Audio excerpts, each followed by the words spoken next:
Here's Lester Holt.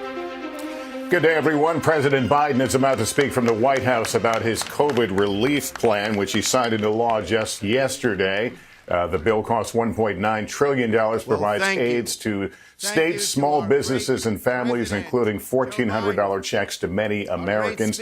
President, you can see joined there by the Vice President Harris, and along with Democratic leaders. Chuck Schumer speaking right now. Folks who were instrumental in passing this bill. No Republicans supported it, criticizing it as too costly with too many items unrelated to COVID. So let's take you to the Rose Garden now as this event gets underway. So many in so short a time. But finally, hope is on the horizon and help is on the way. What do we say to America? We say to America, help is on the way. Help is on the way. You will receive your $1,400 checks in a few weeks. Help is on the way. People are being vaccinated more quickly and more effectively than we ever imagined. Help is on the way. Half the children in America will no longer be in poverty. And help is on the way. Our schools will open more quickly and more safely than anyone has ever thought. We Democrats made promises. We made promises in Georgia. We made promises in the country. We said if we gained the Senate, kept the House, and elected the President, we would finally get things done and get us out of this COVID crisis. And we are on the road to success. Help is on the way. This is a wonderful day for America. This is the most significant piece of legislation in so many ways in decades. And we are just getting started. Help is on the way. Thank you, everybody.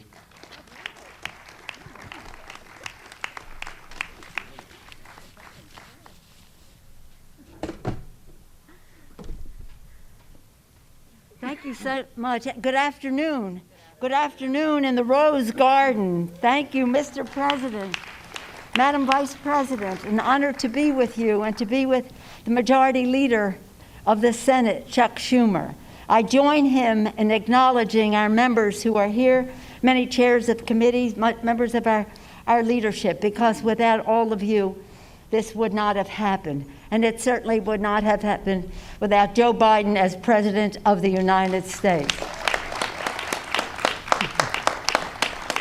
Mr. President, everybody is complimenting us, and every time we get a compliment, I say, I accept on behalf of the House Democrats and of the staff of the House Democrats, and I know of the Senate staff as well. They worked so very, very hard. But let me say this about my members. Our chairs were dazzling in their own work, intellect, integrity, imagination for the American people, working with their Senate colleagues. I say their beautiful diversity of our members. And I say to them, our diversity is our strength. Our unity is our power. And in this bill, our diversity to protect everyone in our country, to end the disparity in access to everything that the bill presents. Our diversity was reflected in the House and the Senate in that policy. But our unity on behalf of all of the American people is what made this such a triumph. Whatever differences there may have been, shall we say, as I say to the chairman, exuberance, the leader, certain exuberances here and there, we all knew our purpose. We were unified on behalf of the American people, for the children, for their health, for their education, for the economic security of their families. Yes, this is a great day to be in the Rose Garden and to have us be able to fulfill the promise that President Biden has made all along, that help is on the way. Promise made, promise fulfilled. Thank you, Mr. President.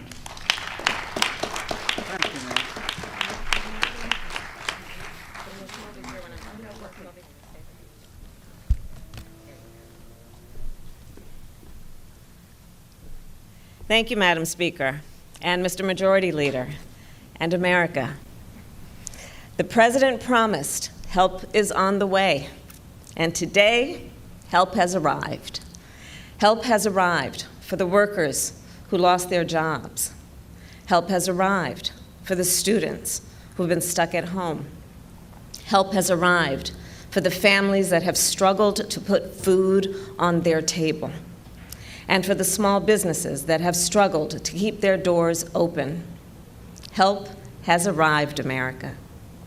This landmark legislation will get relief to families, get support to communities, and make sure more shots get in arms. And I want to thank the Speaker, Nancy Pelosi, and Majority Leader Chuck Schumer, and all of the members of Congress who voted for this legislation and helped lead to its success. And of course, we would not be here today were it not for the leadership of our President, Joe Biden.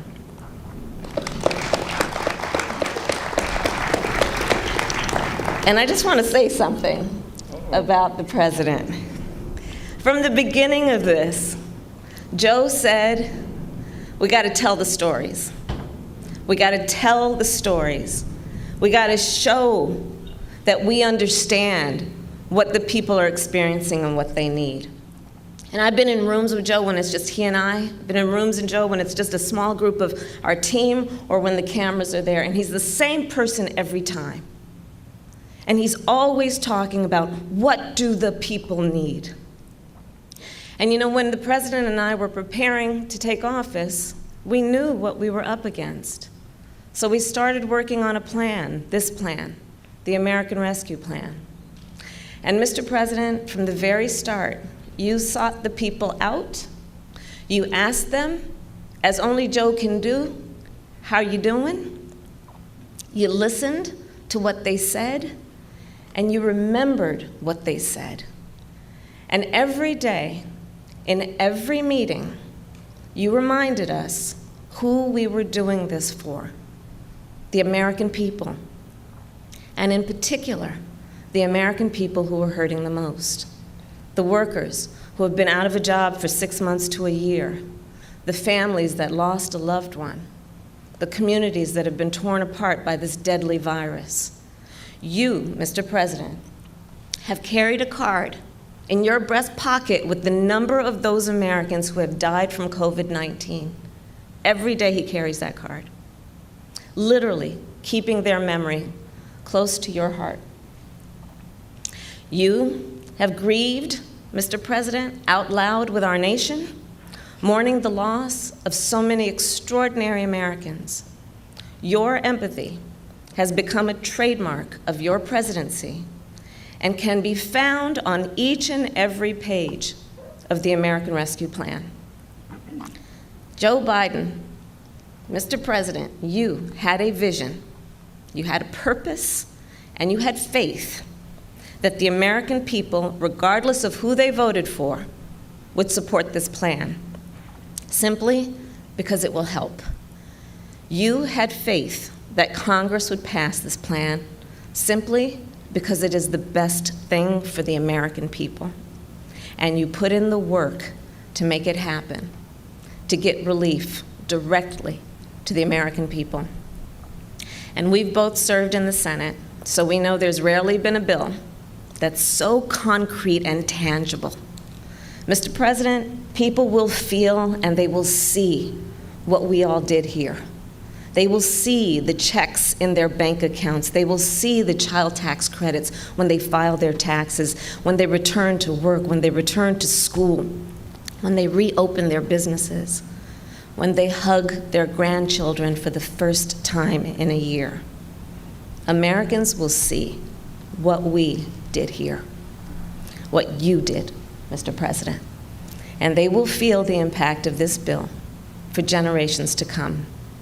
And that's what happens when you make historic investments in communities of color, and tribal communities, and rural communities. That's what happens when you lift half of those children living in poverty out of poverty.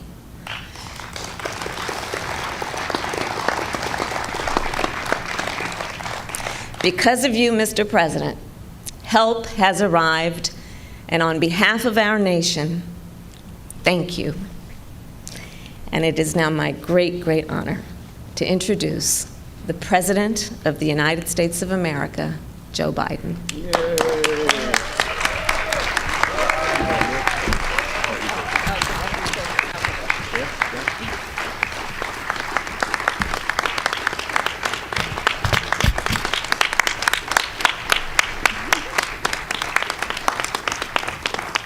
Good afternoon. Thank you, Kamala. You know, when I look out over what happened the last 50 days, when Jill and I first got a chance to move into this magnificent building behind you, I promised the American people, and I guess it's becoming an overused phrase, that help was on the way. But today, with the American Rescue Plan now signed into law, we've delivered on that promise. And I don't mean I've delivered, we've delivered. Look out there and all of you. Patty, there'd still be people, kids in poverty, were it not for all the work you did all those years. And I want to say to Bernie, stepping up and making the case why this was so transformational made a big difference in how a lot of people voted. I look out at all of you, House members as well, who have made the case to the American people why this is so important. I watched my buddy Jim down in South Carolina stand up and talk about how it's going to affect individual people. My inclination is to mention every single one of you, because I think I've called most of you and thanked you already for what you did.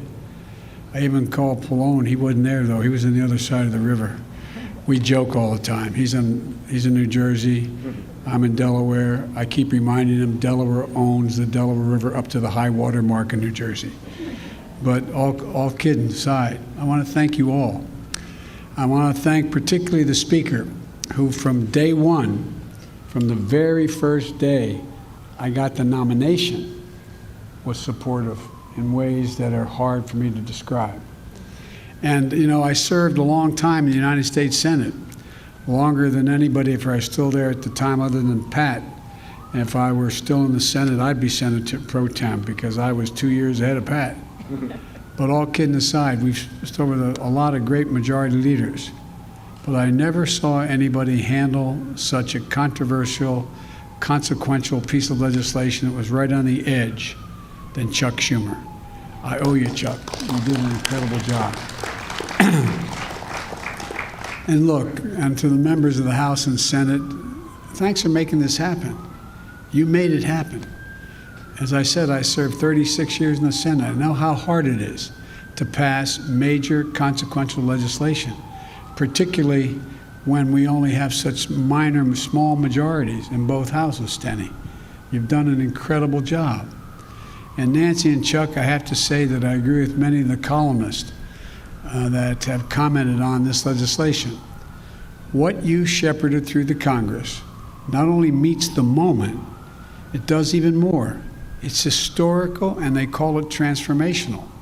And it really is. The bill was supported overwhelmingly by the American people, Democrats, independents, and Republicans, and had a strong support of governors and mayors across the country in both parties, red states and blues. Over 430 mayors contacted me, many of them Republicans, supporting the bill. And here's why. Because what you all did with it and the refinements you made, it directly addressed the emergency in this country. Because it focuses on what people need most. Debbie and I often talked about, you got to tell people in plain, simple, straightforward language what it is you're doing to help. You've got to be able to tell a story. Tell the story of what you're about to do and why it matters. Because it's going to make a difference in the lives of millions of people in very concrete, specific ways. This legislation, everybody's already mentioned, will provide $1,400 in direct payments, which we all promised. Well, that means for a typical family of four, a middle-class family, husband and wife working, making $110,000 a year, that means $5,600 check they're going to get. 85% of the households in America will be getting this money. And a lot of you know, because of the way you came up like I did and others, what that can mean. Think of the millions of people going to sleep at night staring at the ceiling thinking, my God, what am I going to do tomorrow? I've lost my health care, don't have a job. Unemployment runs out. I'm behind on my mortgage. What are we going to do? Well, guess what? They're going to be getting that check soon, either by direct deposit or a check from the Treasury. And some are going to get it as early as this weekend. This legislation provides resources needed to open our schools. How many of you have dealt, not only in your own home and with your children and grandchildren, if you have them, with how difficult it is, the mental pressure and stress that are on so many families, so many people needing help if they had access to counseling, because it's caused enormous, enormous stress. This legislation extends unemployment insurance by $300 a week until September. It's going to help 11 million Americans who were days from losing that benefit. This legislation includes the biggest investment in child care since World War II. That's not hyperbole, that's just a fact. It's a fact. It provides help for small businesses to stay open. And 400,000, so many have had to close because the first time around you all worked and did a great piece of work in the House passing significant legislation. What's the first thing the last president did? He fired the folks who were supposed to watch and make sure it got, in fact, distributed the way it was supposed to. We find out so much of it went to people who didn't need it. You all took care of that. It extends coverage and lowers health care costs for so many Americans. So many Americans, and it's a big number for people. It provides for food and nutrition because people knew, and you all were out there handing out food like many of us were, but you saw people who were in car lines that were literally miles long. You'd see 4 lanes of cars that went back for half a mile each just to get a box of food. Again, through no fault of their own. It's going to help people keep a roof over their heads. 500,000 haven't been able to make their mortgage payments. About to be thrown out of their apartments. They have to make up all that they owe. And those mom and pop realtors are in real trouble.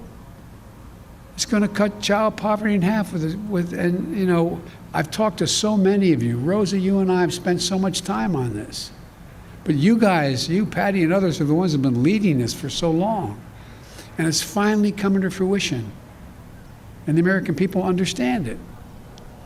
It pays for many of the steps we've taken to vaccinate Americans.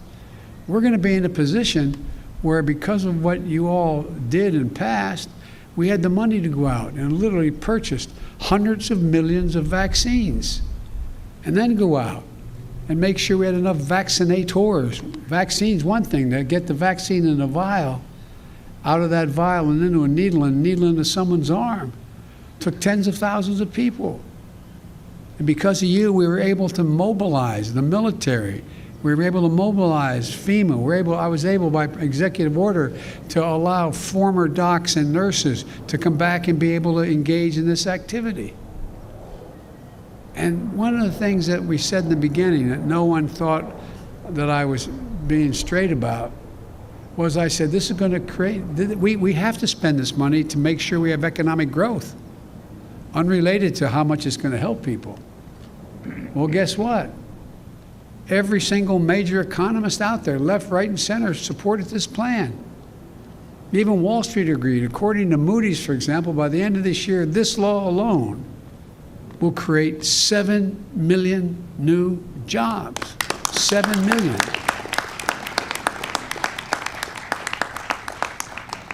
And the bill does one more thing, which I think is really important.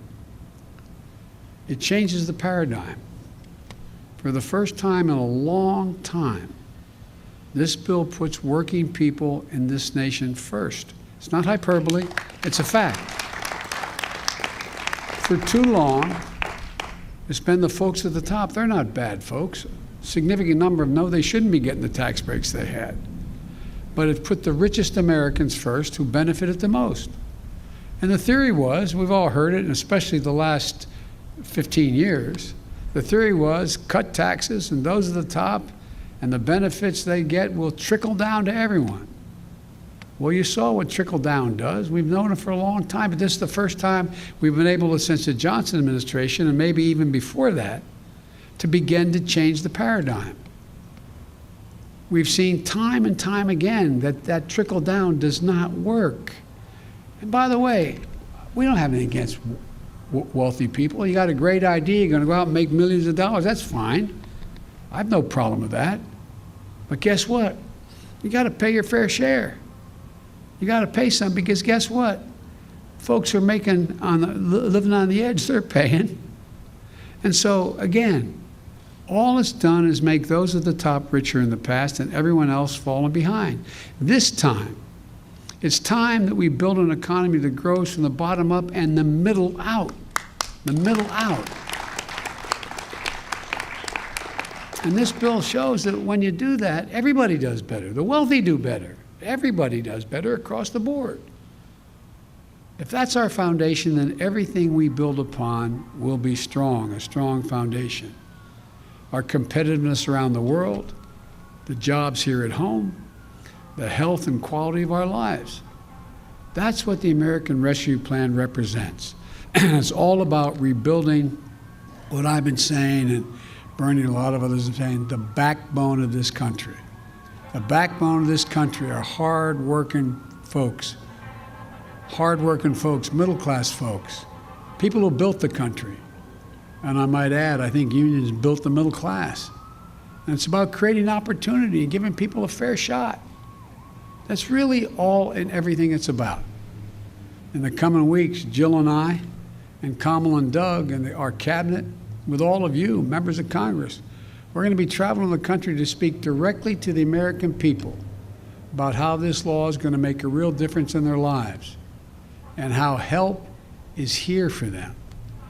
Almost every single aspect would be significant, if you took this bill and broke it into all the pieces, every one of those pieces standing alone would be viewed as a significant accomplishment.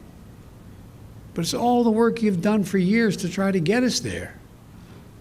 This law is not the end of our efforts, though. I view it as only a beginning.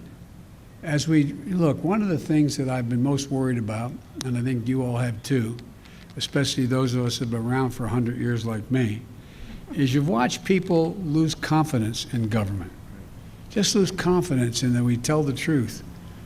That's why when I announced, I quoted Franklin Roosevelt. He said, "I'll give it to you straight from the shoulder.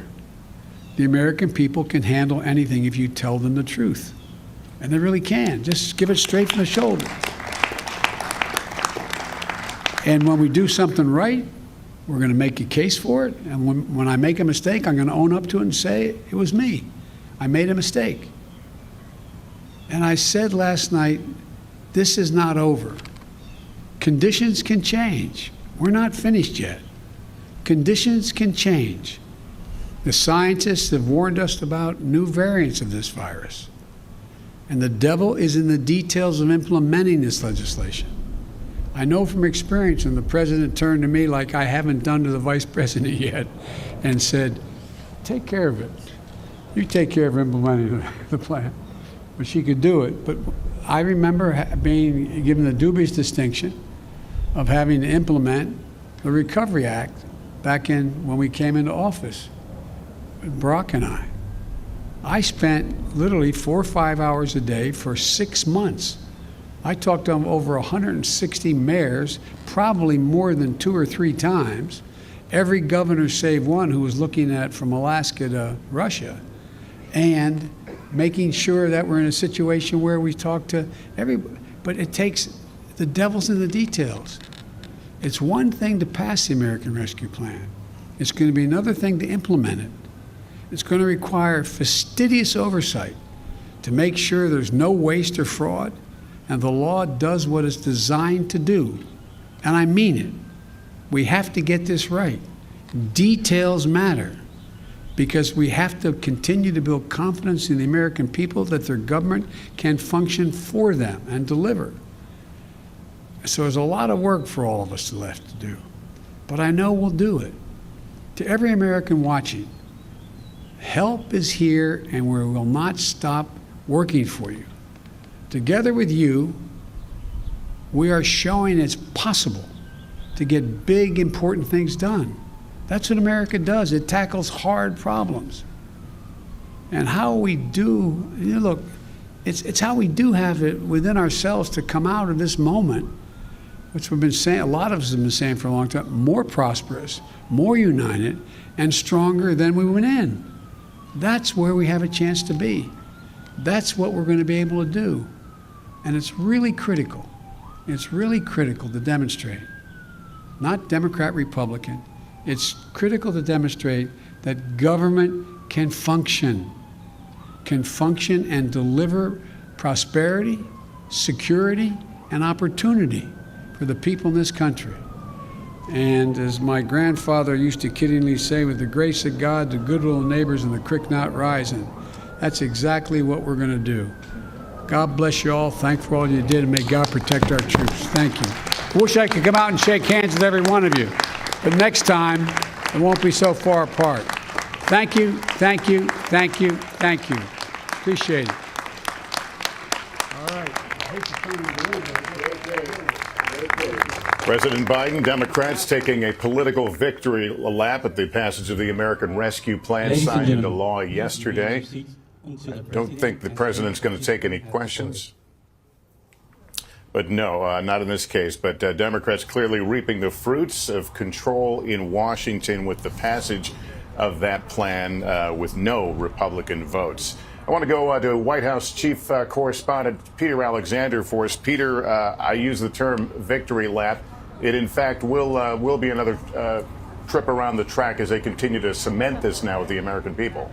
Yeah, Lester, that's exactly right. That victory lap of sorts beginning today. The celebration, though, extends beyond this. They describe it less as a celebration, more as an educational opportunity. Senior White House officials saying their real challenge will be to communicate to the American people how best to access what is in this massive, nearly $2 trillion relief plan here. It's one of the lessons from 2009. President Biden himself says that back then, after the Recovery Act, they were too modest. They didn't explain well enough to Americans what's in there, and as a function of that, they paid a price. I think the key takeaway for me and what we heard from the president, echoing part of what you heard from him last night, is that government can function. This opportunity to demonstrate confidence in the federal government, competence by the government, and also to say that it can do good in the lives of American people. This is a massive influx of money, more than anybody else, affecting low and middle income Americans in this country. The president, beginning next week, will now head around the country, as will the vice president, to make their case to the American people. Even though there were no Republicans in the Rose Garden, as you witnessed today, there is wide support for this bill, Lester. All right, Peter Alexander, thanks. Also with us is NBC News political director and moderator of Meet the Press, Chuck Todd. Chuck, what are your thoughts? Well, look, this was more of the political event. We talked last night how he barely spent, but I think 2 sentences on the COVID relief bill, almost saving more of the pep rally kind of comments for today, when the audience was more of the base of the party, the lawmakers in the Rose Garden there, the leaders. But what I thought was interesting was that even in this pep rally, he was still trying to keep the political tone sort of a bit more elevated. There's no doubt, I think, building off what Peter said, he knows this plan has bipartisan support around the country. So I just thought it was interesting. You didn't see the pokes at the other side. There might have been a gentle jab here or there. And I just found that, especially last night, but coupled with today, that even at a political pep rally, Biden himself tried to keep the tone less political than you might have seen at a similar event. All right, Chuck, thanks. Let's bring in senior business correspondent Stephanie Ruhle now. Stephanie, get down to the brass tacks here. What do people need to do to receive this money that is now on the way?